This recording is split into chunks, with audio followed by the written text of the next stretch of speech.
Have you ever walked through a city that's officially labeled as safe, but your instincts disagree? You've seen the rankings and you've read the reports. The crime rate is low, the trends are improving, and on the outside everything looks fine. And even though nothing happens, you can't shake the feeling that something could. Most people assume this reaction is irrational. They believe fear should only exist where danger exists. But fear doesn't respond to statistics, it responds to signals, and cities send signals constantly, whether they intend to or not. This is the uncomfortable truth many planners, officials, and even residents avoid. A city can be statistically safe and still feel unsafe. To understand why, we need to separate two ideas that are often confused. Actual safety is about measurable risk, and perceived safety is about psychological comfort. These two don't always align. Perceived safety comes first. It shapes how you move, how long you stay, and whether you return. It determines whether a city feels welcoming or hostile, and once that perception is formed, it's incredibly difficult to reverse. This is because the brain is designed to prioritize survival over accuracy. It would rather be wrong and cautious than correct and exposed. So when the environment sends mixed or unclear signals, your nervous system chooses alertness by default. That feeling in your chest, the constant scanning, the urge to leave quickly, those are signs that the brain doesn't trust the environment yet, and trust is the real currency of safety. One of the most important psychological principles at play here is uncertainty. Humans can tolerate known risks better than unknown ones. A busy street with visible activity feels safer than a silent one, even if both are equally safe statistically. This is because the busy street is predictable. Predictability calms the brain. It allows your mind to anticipate what's coming next. Unpredictability does the opposite. It forces your brain into a constant state of alertness because it can't model the environment accurately.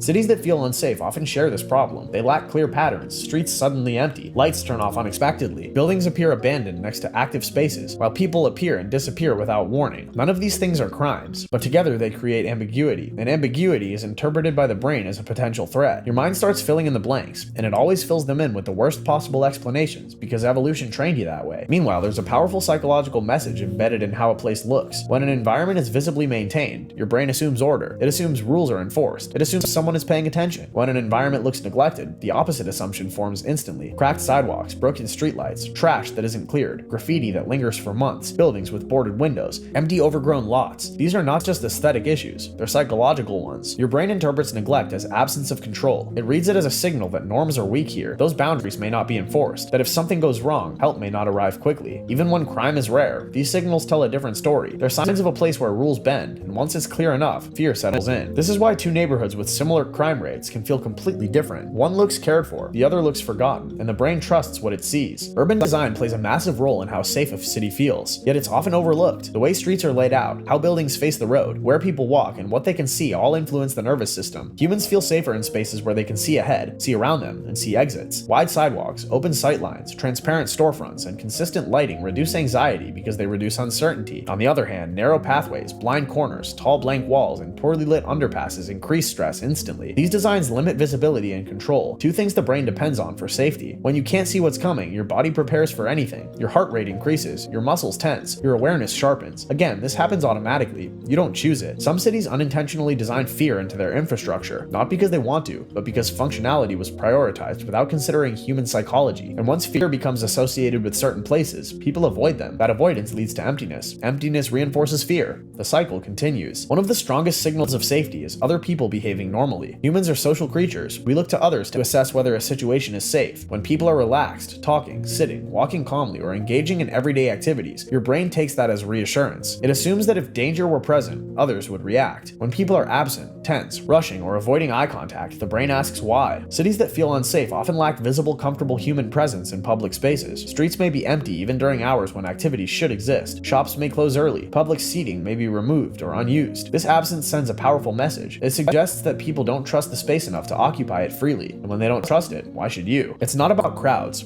Overcrowding can increase stress. It's about balanced, natural presence, enough people to create social visibility without chaos. When cities remove spaces for people to stay, they remove one of the strongest sources of perceived safety. How people behave in a city matters just as much as how it looks. Humans constantly read body language, facial expressions, and movement patterns. When people appear guarded, tense, or withdrawn, that emotional state spreads. It's a form of emotional contagion. You feel uneasy without knowing why. In cities where people avoid each other, keep their heads down, or move quickly without stopping, the environment feels hostile, even if it's not dangerous. Contrast that with cities where casual interaction is common. Small conversations, eye contact, shared spaces, and public life reduce fear because they create social transparency. Transparency builds trust, and this is why some cities feel warmer and safer without having lower crime rates. The social atmosphere itself regulates anxiety. Another reason some cities feel unsafe is not rooted in the city itself, but in the stories told about it. Media coverage shapes perception powerfully. The human brain remembers stories better than numbers. A single dramatic incident can outweigh years of peaceful living in the public imagination. When a city is repeatedly portrayed as dangerous, corrupt, or unstable, that narrative becomes a filter through which everything is interpreted. A loud noise becomes suspicious, a stranger becomes threatening, and a quiet street becomes ominous. Even residents who know the stats may not escape this influence completely. The brain absorbs repetition. This is why reputation matters so much. Once a city is labeled unsafe, it takes far more than declining crime rates to change how it feels. Modern cities overwhelm the senses. Noise, movement, light, crowds, and constant stimulation keep the nervous system active. For some people, this heightened arousal feels similar to fear.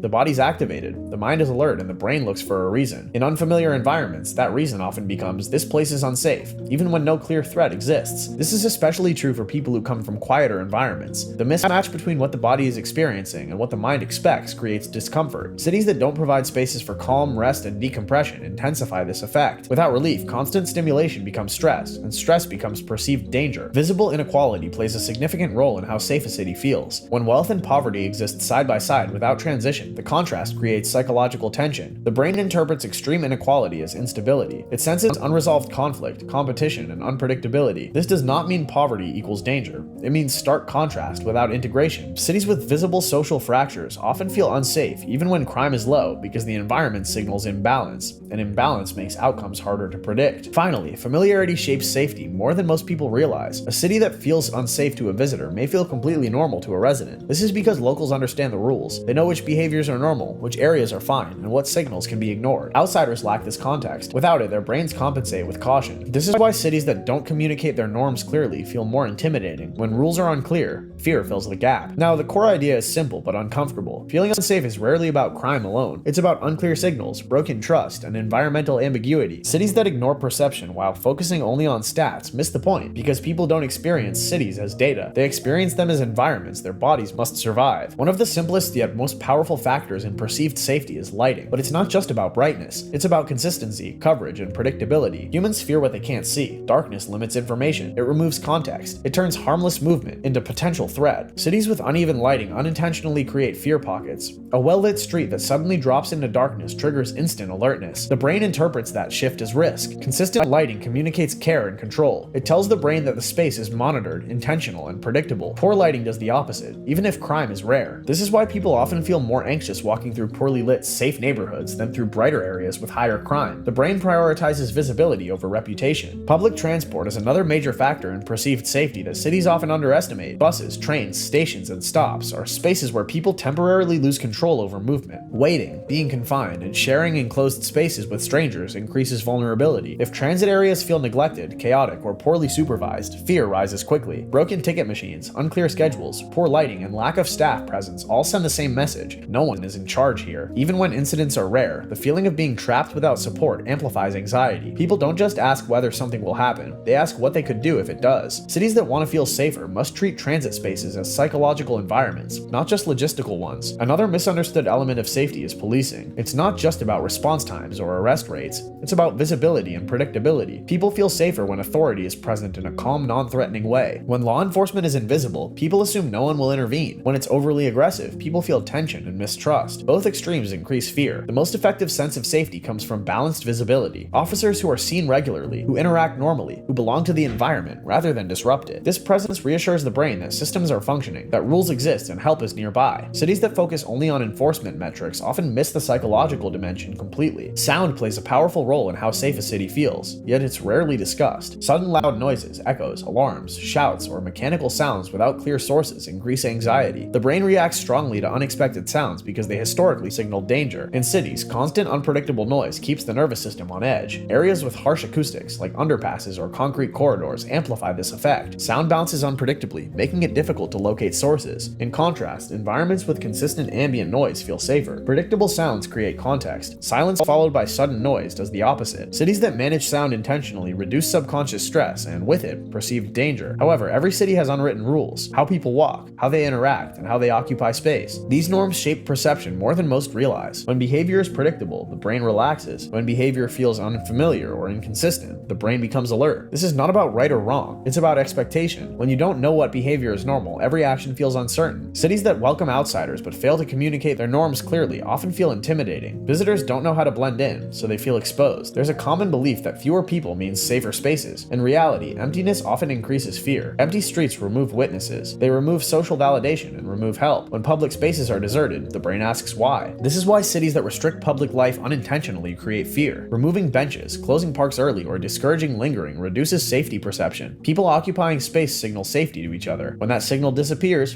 fear replaces it. Some cities respond to fear by increasing control, more barriers, surveillance, and restrictions. While these measures may reduce certain risks, they often increase anxiety. They signal that danger is expected, that threat is assumed. The brain reads heavy control as confirmation of risk. If all this protection is necessary, something must be wrong. Comfort, not control, is what builds perceived safety. Spaces that feel human, usable, and welcoming reduce fear more efficiently than rigid security measures. Even when cities improve design, lighting, policing, and infrastructure, perception takes time to change. Fear stays longer than danger. This is because the brain updates emotional beliefs slowly. It waits for repeated confirmation. One good experience is not enough. It needs consistency. Over time, with enough positive interactions, perception begins to shift. Fear shrinks cities psychologically before it ever does physically. And the tragedy is that many of these cities are not dangerous. They're just misunderstood. Here's the truth most discussions miss. Safety is not something a city declares. It's something people feel. You can't argue someone out of fear with numbers. You can't convince the nervous system with charts. You change how a city feels by changing what it communicates every day through light, sound, design, behavior, and presence. When cities understand this, safety stops being just a statistic and becomes an experience. And when people feel safe, they stay, they invest, they connect, and they live fully in the space around them. That's the difference between a city that's safe on paper and a city that feels safe in real life. So have you ever been in a city that was considered safe but never actually felt that way to you? Or maybe a place others warned you about but you felt completely at ease? Let us know in the comments, because everyone's experience of safety is shaped by more than just numbers. And if this video helped you understand why your instincts react the way they do in certain cities, make sure to like and subscribe for more.